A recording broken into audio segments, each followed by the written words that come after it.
The killing of Yasser Abu Shabab, it really is a death blow to those fantasies. The Times of Israel says local armed militias opposed to Hamas also operate, some having cooperated with Israel during the war, and some still protecting civilians in IDF held areas.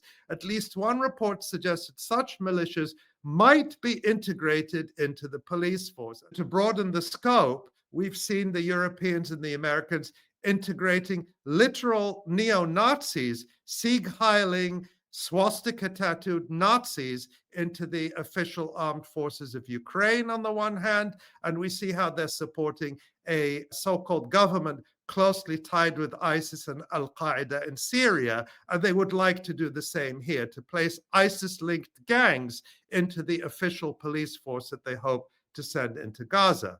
I think the biggest blow to any such scheme came today with the news of the killing of Yasser Abu Shabab.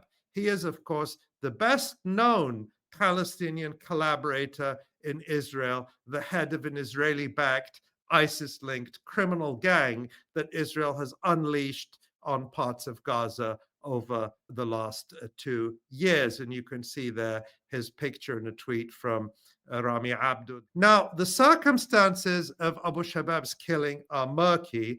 Israeli forces at first tried to portray it as sort of internecine violence or clan violence, while unconfirmed reports said that it was actually an operation carried out by the resistance. Now, undoubtedly, more information will come out. The important point here is that Israel, the United States, the European Union, and perhaps some of the Arab tyrannies allied with them were placing their hopes on anti-Palestinian collaborators like Abu Shabab to try to install in Gaza a regime to their liking and that would serve their and Israel's interests and not the Palestinian people. The killing of Yasser Abu Shabab, it really is a death blow to those fantasies.